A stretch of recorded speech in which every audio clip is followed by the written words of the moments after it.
Question है और मैं आपकी रियल लाइफ से जोड़ते हुए ये क्वेश्चंस यहाँ पर कराने की कोशिश करूँगी, ठीक है ना। मुझे ऐसा फील हो रहा है कि ब्राइटनेस कुछ ज़्यादा ही हो रखी है जिससे कि आपको डल दिखाई देता है। ओके, सो फाइनली यहाँ पर अब क्वेश्चन हमारे अच्छे हो गए हैं। चलिए, सो स्क्रीन पर फर्स्ट क्वेश्चन है और फर्स्ट क्वेश्चन कहता है हार्वर्ड गार्डन के सिद्धांत के अकॉर्डिंग कलाकार, वास्तुकार और नाविकों के पास कौन सी बुद्धि अधिक मात्रा में होती है। देखो, हार्वर्ड गार्डनर अपने आप में बहुत इंपॉर्टेंट सिद्ध होते हैं। क्यों होते हैं? क्योंकि इन्होंने बहुबुद्धि सिद्धांत यहाँ पर इनका कारक का जो है सिद्धांत यहाँ पर दिया है। बहुबुद्धि कारक सिद्धांत यहाँ पर हार्वर्ड गार्डनर ने दिया है। ये कहते हैं कि जो है प्रत्येक व्यक्ति में डिफरेंट बुद्धि होती है। ये नहीं कि ओनली एक ही प्रकार की बुद्धि होती है, नहीं, डिफरेंट बुद्धि होती है। सबकी अलग अलग बुद्धि होती है। कोई बच्चा जो है पढ़ाई के लेवल की तरफ बहुत बेस्ट यहाँ पे अपॉर्चुनिटी रखता है, कोई बच्चा दूसरों की क्षमता को समझने में रखता है। जिसे कहता है ना कि जो आपके मांगने वाले होते हैं तो दूसरों की बुद्धि समझते हैं, तभी तो उनको भीख मिलती है। उन्हें पता है कि मुझे किस तरह से मांगना है, सारी चीज़ें यहाँ पर। और जो घर बनाते हैं, नक्शे बनाते हैं, मानचित्र बनाते हैं, चित्रण, आपको पता है कि चित्र जो हमारे महापुरुष हैं उनके चित्र आपने देखे हैं कितनी बेहतरीन तरीके से यहाँ पे उन्होंने मूर्ति खड़ी कर दी है, कितने अच्छे से बना दी है। ओके, तो उनके अंतर्गत कौन सी बुद्धि है? कलाकार है वो, कलाकार। हम क्यों नहीं बना सकते भैया? हमारे अंदर सिर्फ ओनली जो है यहाँ पर एक बुद्धि है। जी हाँ, है हमारे अंदर भी, ऐसी बात नहीं है। हमारे अंदर जो इंटेलिजेंस है वो है पढ़ाई, जो है पढ़ाई लेवल, एजुकेशन फील्ड हमें बहुत अच्छे से समझ आता है। जी हाँ, लेकिन भैया हम इतने अच्छे कलाकार नहीं हैं कि हम किसी को देखकर सेम टू सेम इस तरह की मूर्ति छाप दें उसकी, ठीक है ना। तो अब ये देखो, जो कलाकार है, वास्तुकार है, जो चित्र बनाते हैं, जो घर के नक्शे बनाते हैं और जो चित्र बनाते हैं और जो अच्छी महापुरुषों की मूर्तियाँ बनाते हैं, समाधि वगैरह, ये सारी चीज़ें कितनी एकदम बारीक काम होता है, बहुत अच्छी चित्रकारी करते हैं। तो वो किसके अंतर्गत आएगी? वो बुद्धि आपकी आएगी यहाँ पे स्थानिक बुद्धि के अंतर्गत, स्थानिक बुद्धि के अंतर्गत आएगी, ठीक है। भाषाई बुद्धि वह होती है जिसे बोलने में बहुत परफेक्ट होते हैं। जैसे अभी मीडिया वालों की बात करते हैं, मीडिया वाले भैया 5 मिनट के अंतर अगर हम बात करें ना, 5 मिनट के अंदर अंदर ना आपको 100 खबर सुना देते हैं वो। हाँ, फलाने शहर में ये हुआ, उस शहर में ये हुआ, कानपुर में ये होगी घटना, वाराणसी में ये घटना हो गई, वहाँ पे बारिश जो है इतनी तेज आई, बादल फट गए, जो है दुनिया ये हो गई, बहुत सारी भैया, ठीक है। तो जिसे बोलने का एक्सपीरियंस होता है, क्या होता है? बोलने का एक्सपीरियंस होता है। उसके अंतर्गत भाषाई बुद्धि को हम रखेंगे, संगीत बुद्धि को हम उसके अंतर्गत रखेंगे। मानो कि जिसे सिंगिंग करना, गाना गाना बहुत अच्छा लगता है, उसकी लय बहुत अच्छी है और जो यहाँ पे उसके स्वर है जो बहुत ही सुरीले है, बहुत मीठ है, बहुत प्यारी वॉइस है, बहुत अच्छी आवाज़ है। और जैसे ही आसपास कोई भी गाना यहाँ पे उसने सुना है तो तुरंत से माइंड में गुनगुनाना स्टार्ट कर देता है, गुनगुनाना उस गाने को। तो कुछ बंदे ऐसे होते हैं, बिल्कुल होते हैं, जो आपके सिंगर बनते हैं। और यहाँ पे अंतरा व्यक्तिक बुद्धि, वो जो है इंटरपर्सनल जो इंटेलिजेंस होती है वो होती है कि यहाँ पर हम दूसरों की बुद्धि को समझने में परफेक्ट होते हैं, ठीक है ना। चलिए, तो बेस्ट यहाँ पे हमारा ए ऑप्शन राइट होगा। और हार्वर्ड गार्डनर की 9 बुद्धि है, सॉरी, हाँ, हार्वर्ड गार्डनर की 8 बुद्धि थी, लेकिन अब प्रेजेंट टाइम में, वर्तमान में हार्वर्ड गार्डनर की 9 बुद्धि हो चुकी है, ठीक है जी। चलो, सेकंड क्वेश्चन है। सेकंड क्वेश्चन कथन और तर्क वाला है। कथन कहता है शिक्षकों को लड़कियों को विज्ञान में गणित की कक्षाओं में भागीदारी, ठीक है, लेने से हतोत्साहित करना चाहिए। लड़कियों में गणित व विज्ञान विषयों को पढ़ने की जन्मजात क्षमता नहीं होती। क्या बात है, जेंडर रूढ़िवादिता को बिल्कुल यहाँ पर दर्शा रहा है ये क्वेश्चन। और ये आपका कथन तो बिल्कुल ये कह रहा है कि टीचर्स कह रहे हैं लड़कियों को ये कह रहे हैं कि ये विज्ञान और मैथ्स को पढ़ने के लिए कक्षा में इनकी भागीदारी को हतोत्साहित करना चाहिए, यानी कि मना करना चाहिए। क्या टीचर्स कह रहे हैं कि लड़कियों को गणित, मैथ्स में और साइंस में, कि आपको मैथ्स नहीं लेना है ना आपको साइंस साइड लेनी है, आपको बस गृह विज्ञान पढ़ना है क्योंकि आगे जाके रोटी ही बेलनी है, ठीक है, ऐसे ऐसे रोटी बनानी है। तो आप यहाँ पे साइंस और मैथ्स पढ़ने के लिए अवेलेबल नहीं हो, तुमसे नहीं हो पाएगा। टीचर्स कह रहे हैं उनको रोकना चाहिए, हतोत्साहित करो, ठीक है, हटाओ उनको। और लड़कियों में गणित और विज्ञान विषयों को पढ़ाने की जन्मजात क्षमता होती ही नहीं है, ये कह रहे हैं। आपको पता है ये दुनिया है, इस दुनिया में सभी तरह के स्टूडेंट्स हैं, ओके, लड़की है फिर लड़का है। कुछ लड़कियां इतनी इंटेलिजेंट होते हैं मैथ्स में कि लड़के भी कुछ नहीं उनके सामने, और लड़के भी बहुत इंटेलिजेंट होते हैं हर एक फील्ड में। कहते हैं ना ये इंग्लिश लड़कियों की फेवरेट होती है और बेस्ट होती है, ऐसा कुछ नहीं है।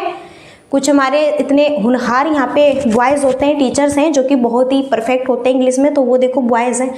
ऐसा कुछ नहीं है, सबकी अपनी अपनी बुद्धि लेवल होता है, किसी भी सब्जेक्ट्स को वो कवर कर सकता है, ठीक है। तो दोनों ही कथन भैया हमारे गलत है, दोनों ही कथन गलत हो गए यहाँ पे, ठीक है। सॉरी, नेक्स्ट है, निम्न में से कौन सी प्रणाली विद्यार्थियों की विविध अधिगम जरूरतों को पूरा करने में बाधक है? जो निगेटिव यहाँ पर ऑप्शन होगा वो चूज करना है। इनमें से कौन सी प्रणाली विद्यार्थियों की विविध अधिगम जरूरतों को पूरा करने में क्या है, बाधक उत्पन्न करेगी? सहयोगात्मक अधिगम है, पृथक्करण व नामीकरण है, उपयुक्त समावेशन है, विभिन्न शिक्षा शास्त्रीय पद्धतियां हैं। मानो आप यहाँ पे बच्चे का टेस्ट ले रहे, आपने पढ़ाया, फिर आपने बोला कि जो मैंने पढ़ाया है उस चैप्टर का मैं टेस्ट लूंगा, ओके। बच्चों को बोला है याद करके लेकर आने, कल टेस्ट होगा, ठीक है। अब टेस्ट में सभी बच्चे आपने बैठा दिया है, तो सभी बच्चों को आपने बोला है कि 10 नंबर का टेस्ट है, अब देखते हैं किस बच्चे के कितने मार्क्स आते हैं। तो देखो बहुत सारे बच्चे ऐसे हैं जिसके अच्छे मार्क्स आए, 10 आए, 10 में से 10 भी आए, 10 में से 8 भी आए, 10 में 7 भी, 6 भी, 5 भी, और कुछ बच्चे ऐसे हैं कि 10 में से क्या आए भैया, 0 आए, या फिर 1 या फिर 2 मार्क्स यहाँ पर आए ओनली, ठीक है। तो अब आप क्या करेंगे, पूरा करने में जो बाधक हैं, मानो इस तरह के जो बच्चे हैं जिनके बहुत कम मार्क्स आए हैं, तो क्या आप उन्हें पृथक्करण और उसका नामीकरण करेंगे? सभी बच्चों में उनका नाम बोलेंगे, कहेंगे? इनसे कुछ नहीं हो पाता, तुम कुछ नहीं कर सकते, तुम जीवन में कुछ करोगे नहीं। अलग कर दो उन बच्चों से कि जो यहाँ पे अगर क्लास में 30 बच्चे हैं, 30 बच्चों में से अगर 5 बच्चों के यहाँ पर मार्क्स बहुत कम आ गए हैं, 0 में से 0, 10 में से 0 आए हैं, या फिर 1-2 नंबर ही आए, तो आप कह रहे हैं कि आपको इन 30 बच्चों में से अलग हो जाना है, बस मुझे 25 बच्चों को पढ़ाना है, मैं तुम्हें अलग कर दूंगा। तो ऐसा नहीं है, ठीक है, ऐसा टीचर्स को बिल्कुल भी नहीं करना है। फिर इससे बच्चे क्या होंगे, यहाँ पर हतोत्साहित होंगे। क्या होंगे, हतोत्साहित होंगे। अगर वो थोड़ा बहुत कुछ पढ़ना चाहते भी है तो वो बिल्कुल भी नहीं पढ़ पाएंगे, वो कभी स्कूल की साइड जाएंगे नहीं, स्कूल में भी आना बंद कर देंगे, कहेंगे कि हमें टीचर्स ये बोलते हैं तुमसे कुछ नहीं होने वाला। इसलिए हमें पॉजिटिव जो है यहाँ पर चीज़ों को, ठीक है ना, बोलना है। अगर देखो बच्चे के कम मार्क्स आए हैं तो आपको यहाँ पर उसे पॉजिटिव वर्ड्स देने थे, आपको से क्या कहना था कि कोई बात नहीं, अगली बारी आप बहुत अच्छे मार्क्स लेके आओगे, मुझे यहाँ पर विश्वास है, और आप अगली बारी बहुत अच्छे से मेहनत करके आओगे। जब आप ऐसे ऐसे वर्ड्स यूज़ करोगे बच्चे के सामने तो बच्चा बहुत अच्छे से खुलकर चीज़ों को कनेक्टेड करेगा। नेक्स्ट है, मूल्यांकन किस उद्देश्य से नहीं किया जाना चाहिए? किस उद्देश्य से नहीं किया जाना चाहिए? मूल्यांकन किस उद्देश्य से नहीं किया जाना चाहिए? बच्चों की तैयारी के स्तर का पता लगाना, बच्चों की अवधारणा समझ में कमियों की पहचान करना, बच्चों में प्रतिस्पर्धात्मक भावना पैदा करना, यह समझने में मदद करने के लिए कि बच्चा क्या कर सकता है। ओके, तो बच्चों की तैयारी के स्तर का पता लगाते हैं, बच्चों की अवधारणात्मक समझ में कमियों की पहचान करते हैं, बच्चों में प्रतिस्पर्धात्मक भावना पैदा करते हैं। तो यहाँ पर क्या नहीं करना चाहिए? पहले मूल्यांकन की बात करते हैं। मूल्यांकन का मतलब ये होता है कि मानो यहाँ पे बच्चे हैं और आप जो भी उन्हें पढ़ाते हैं वो समझते ही नहीं है, आप कुछ भी पढ़ा रहे हैं बच्चा समझता ही नहीं है, उसकी कुछ समझ ही नहीं आ रहा है, उसे नहीं पता चल रहा है आप क्या पढ़ा रहे हैं क्या नहीं वो रुचि ले रहा है। फिर आपको ही अपनी शिक्षण पद्धति क्या यहाँ पे चेंज करनी होगी। यही क्या होता है, एक मूल्यांकन होता है। जी हाँ, और इससे आप बच्चों की तैयारी के स्तर का भी पता लगा सकते हैं। अब देखो अगर बच्चा ऊब रहा है, रुचि नहीं ले रहा है, तो आपको अपनी शिक्षण गतिविधि में परिवर्तन करने होंगे। ओके, बच्चों की धारणात्मक समझ में कमियों की पहचान करना, बिल्कुल बच्चे कहाँ पे त्रुटि कर रहे हैं, क्या कमी है, क्यों हो रही है कमी, तो टीचर्स को अपने में सुधार करके फिर बच्चों को ये यहाँ पर चीज़ें अच्छी सही तरीके से समझानी है। सही बात है, यह समझने में हेल्प करनी है कि बच्चा क्या कर सकता है। बहुत कुछ कर सकता है एक बच्चा, ठीक है, लेकिन क्या नहीं होना चाहिए कि बच्चों में प्रतिस्पर्धात्मक की भावना पैदा करना। मानो आपकी क्लास में 30, 40, 35 जितने भी बच्चे हैं, ओके, और आपके कुछ बच्चे ऐसे फेवरेट बन गए कि जिसमें आप बस ये चाहते हैं कि नहीं इस क्लास में जो भी एक क्लास के आप टीचर हैं, आपका दायित्व है सभी बच्चों के प्रति एक समान अनुभूति रखना, एक समान थिंकिंग रखना। सभी को आप यहाँ पे उनका जो है उज्जवल भविष्य की कामना करते हैं, उनके लिए आप रेडी कर रहे हैं। तो आपका ये मतलब नहीं कि ओनली क्लास में एक बच्चा है जिसका नाम है मोहन और सिर्फ आप मोहन से ही प्यार करते हैं और आप ये चाहते हैं कि हर बार मोहन ही टॉप करे, हर बार मोहन ही अच्छे मार्क्स लेके आए, मोहन से ऊपर कोई भी स्टूडेंट्स ना जाए। इस तरह से प्रतिस्पर्धात्मक तुलना क्रिएट करेंगे आप अगर बच्चों में, ठीक है, तो ये चीज़ क्या है, गलत है। नेक्स्ट है, लॉरेंस कोहलबर्ग के अनुसार नैतिक विकास। बहुत ग्रेट क्वेश्चन है। लॉरेंस कोहलबर्ग ने कौन सा सिद्धांत दिया है, नैतिक विकास का सिद्धांत। क्या कहता है, एक असतत प्रक्रिया है जो 6 चरणों में होती है। देखो बच्चों की सामाजिक सांस्कृतिक, सामाजिक और संस्कृति की तो बात ही नहीं करते हैं कोहलबर्ग साहब जी, इसकी बात तो कौन करते हैं, वाइगोत्स्की जी करते हैं। ये भी बात करें बच्चों के आईक्यू लेवल से, परस्पर आईक्यू लेवल की बात, बुद्धि लब्धि की बात कौन करते हैं भैया, हार्वर्ड गार्डनर करते हैं। पूरी तरह से आनुवांशिक की भाई मेंडल करते हैं, कौन करते हैं, मेंडल करते हैं। यहाँ पे आनुवांशिकता हेरिडिटी की बात मेंडल करते हैं, ठीक है जी हाँ। लॉरेंस कोहलबर्ग बात करते हैं एक असतत प्रक्रिया है जो 6 चरणों में होता है, और इनके 3 क्या है चरण होते हैं यहाँ पे, पारंपरिक, उत्तर पारंपरिक और पूर्व पारंपरिक, ये 3 चरण होते हैं कोहलबर्ग के, और इसके अंतर्गत 6 यहाँ पे चरण बताए गए, 6 उपचरण बताए गए हैं, ठीक है ना। नेक्स्ट है समावेशन की संस्कृति को किससे बढ़ावा मिलता है, विभेदित निर्देश है, मानकीकृत मूल्यांकन है, पृथक्करण है, फिर नामीकरण है। समावेशन की संस्कृति को किससे बढ़ावा मिलता है, समावेशन का मतलब यही समावेशी जो शिक्षा है, यही समावेशी समावेशन जिसमें कि हम अपने सभी बच्चों को एक आंख से देखते हुए, यानी कि सभी बच्चों को एक समान देखते हुए शिक्षा प्रोवाइड करानी है, उनकी क्षमता के अकॉर्डिंग व्यक्ति भिन्नता को ध्यान में रखते हुए। ये नहीं कहेंगे कि कोई बच्चा विकलांग है, दृष्टिबाधित है, या फिर यहाँ पे जो है कह सकते हैं कि श्रवण बाधित, तो आप उसे नहीं पढ़ाएंगे। तो देखो उसका नाम भी लेबलिंग करेंगे आप जो है सब पूरी क्लास में उस बच्चे की बेइज्जती करेंगे, इस तरह की फीलिंग्स आप उसे दिलाएंगे कि आप कुछ नहीं कर पाओगे, आप बहुत जो है बुद्धिहीन हैं, तो ये गलत है। पढ़ते क्लास से ही उसे निकाल देंगे, जाओ तुमसे कुछ नहीं होने वाला, तुम जाओ, मैं पढ़ा के थक चुका हूँ। मानकीकृत मूल्यांकन करेंगे आप, गलत जो है तरीके से उसे बहुत बेकार वर्ड्स यूज़ करें उसके साथ में, चीज़ें गलत हैं। तो क्या है विभेदित निर्देश, यहाँ पे विभेदित निर्देश का मतलब क्या होता है, सभी बच्चे डिफरेंट है, सभी बच्चों का IQ लेवल अलग है, कोई सामान्य है, कोई प्रतिभाशाली बच्चा है, कोई जड़ बुद्धि का है, कोई मंदबुद्धि का है। ओके, तो आपको सभी बच्चों को इस तरह से लेकर चलना है, उनकी क्षमता के आधार पर उनमें विभेदित करते हुए, उनकी व्यक्तिगत भिन्नताओं का ध्यान रखते हुए, ठीक है। चलिए नेक्स्ट है अपनी कक्षा में एक दृष्टिबाधित विद्यार्थी की विशेष जरूरतों को ध्यान में रखकर एक अध्यापिका को क्या शिक्षा शास्त्र समायोजन करने चाहिए। दृश्य प्रस्तुतिकरण का प्रावधान करें, सख्त पाठ्यचर्या का पालन करें, जो चीजें स्पर्श की जाती हैं उन संसाधनों का इस्तेमाल करें, या फिर मानकीकृत मूल्यांकन का यूज करें। मानो एक बच्चा है दृष्टिबाधित, दृष्टिबाधित का मतलब क्या होता है, जो बच्चा देख नहीं पाता आंखों से, लेकिन मानो वो आंखों से नहीं देख पा रहा है, लेकिन कानों से वो अच्छे से सारी चीजें सुन सकता है। जी हाँ, ओके, सुन सकता है, चल सकता है, घूम फिर सकता है, बिल्कुल, लेकिन सिर्फ और सिर्फ यहाँ पर देख ही नहीं सकता। और आप खुद आंख बंद करके आप ये देखें, आप है, आपका जीवन है, आप है, आपका जीवन है, आप दुनिया में है, लेकिन अगर आप अपनी आंखों से ही नहीं देख पा रहे हैं तो बहुत बेकार जीवन। मानो कि हम इस बात को कह रहे हैं कि जो है इस तरह से हम फील करते हैं, लेकिन आपको बहुत पॉजिटिव चीज़ें हमें यहाँ पर देना है कि भैया जो ईश्वर करते हैं वो ठीक है, कोई नहीं रोक सकता, अब ऐसा है। तो हम, अगर आप दृष्टिबाधित है, और देखो दृष्टिबाधित बच्चा कभी चीज़ों को देखकर तो नहीं समझ पाएगा, कह रहे हैं कि दृश्य से चीज़ें प्रस्तुत करा दो, नो, बल्कि हाँ ब्रेल लिपि जो स्पर्श करने वाली होती है, अगर यहाँ पर आपको ABCD वगैरह जो भी पढ़ना है तो ऐसे ब्रेल लिपि से, ऐसे इस माध्यम से आपको पढ़ना होगा, चीज़ें अपने हाथों से यहाँ पर स्पर्श कर करके, ठीक है। चलिए, और वो आपको शिक्षा दी जाती है, बिल्कुल। नेक्स्ट है नीरा मिडिल स्कूल में पढ़ती है और अक्षरों को लेकर भ्रमित रहती है, जैसे कि मैं को नैब, यह किसका विशिष्ट लक्षण है, संलीनता है, पठन वैकल्य, अधिगम असहायपन है, या फिर लेखन वैकल्य है।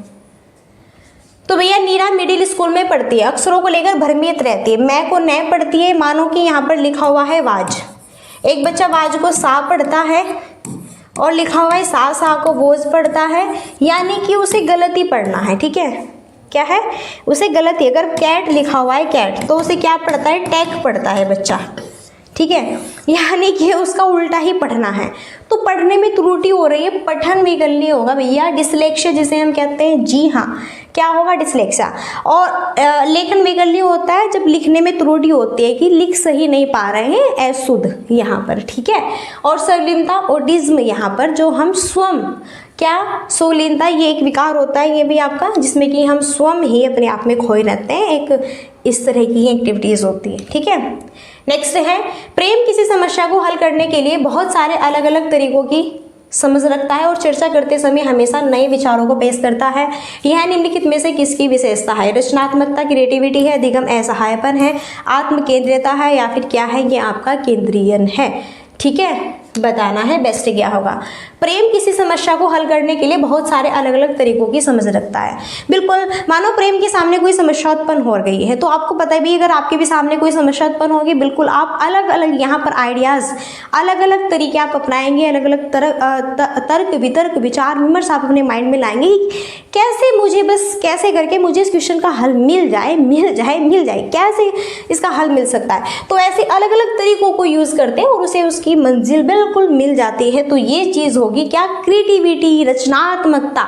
ठीक है, असहायापन तो गलत है। आत्म केंद्रिता की बात तो जीन प्याजे जी करते हैं, केंद्रीकरण की भी बात जीन प्याजे जी करते हैं, तो जीन प्याजे की बात नहीं पूछी, सिंपली क्वेश्चन था। ठीक है, तो जब यहाँ पर हम इस तरह से नए नए एग्जाम्पल से, नई नई चीज़ों से यहाँ पर हम खोजबीन करते हैं, सीखने की कोशिश करते हैं, देन वो सबसे बेस्ट यहाँ पर हमारा माना जाता है क्या भैया, वो माना जाएगा कि हम खुद स्वयं एक्टिविटीज़ कर रहे हैं और हम रचनात्मक चीज़ों को फॉलो कर रहे हैं। ठीक है, नेक्स्ट है, शिक्षकों को बच्चों की असफलता को किस प्रकार देखना चाहिए। बच्चों के लिए शर्मनाक और अपमानजनक है, शिक्षक के लिए शर्मनाक और अपमानजनक है, या फिर छात्र और उनके माता पिता की क्षमताओं का प्रतिबिंब है, या फिर स्कूल प्रणाली को अनुकूल वातावरण न प्रदान कर पाने का प्रतिबिंब है। देखो, टीचर्स को बच्चों की असफलता, देखो बच्चे असफल भी हो जाते हैं। जी हाँ, आपने सुना होगा बच्चे फेल हो गए हैं। हाँ, ये भैया जो है फलाने का बच्चा था 9th क्लास में था, फेल हो गया है, 10th क्लास में था, फेल हो गया है। तो यहाँ पर टीचर्स लोगों को बच्चों को बिल्कुल भी कुछ नहीं कहना है। ठीक है ना, तो यहाँ पर अगर बच्चे फेल हो जाते हैं तो उसका जो, भाई मैंने कहा सीटेट में बच्चे को भगवान मान के चलना, जिससे भगवान को हम कुछ नहीं कहते हैं, भगवान तो हमारे लिए भगवान ही है। ऐसे ही सीटेट में बच्चे हमारे लिए बच्चे हैं, भगवान का रूप है। और अगर आप भगवान के रूप को कुछ कहेंगे, कुछ भी इनके लिए निगेटिव सोचेंगे, तो भैया भगवान तुम्हारा एक नंबर कट करने वाले जरूर है। ठीक है, तो भैया कहा है भगवान मान के चलना है बच्चे को, बच्चे के बारे में कोई निगेटिव, भले ही बच्चा फेल हो जाए फिर भी टीचर को ही सुनाना है, उसके विद्यालय को सुनाना है। क्या कि टीचर्स की जो यहाँ पे विद्यालय जो पद्धति है, जो स्कूल की शिक्षण पद्धति है, वो अनुकूल वातावरण प्रदान कर पाने का उस पर ही प्रतिबिंब लगेगा यहाँ पर, कि आपने ही बच्चे को सही वातावरण नहीं यूज कराया है, आपने ही बच्चों को सारी चीजें यहाँ पर सही ढंग से यूज नहीं कराई है, आपने ही सही तरीके से बच्चे को नहीं पढ़ाया है।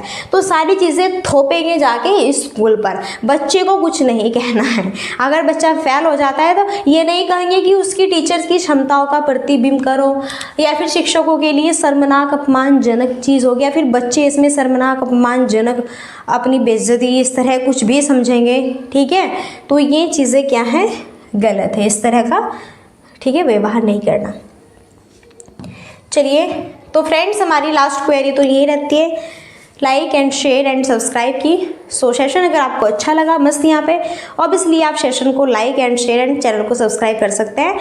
तो चलिए फिर अब यहीं पर हम अपनी वाणी को देते हैं विराम और मिलते हैं नेक्स्ट सेशन में, और तब तक के लिए so thanks for watching, keep study and bye bye, take care, जय हिंद, जय भारत, नमस्कार।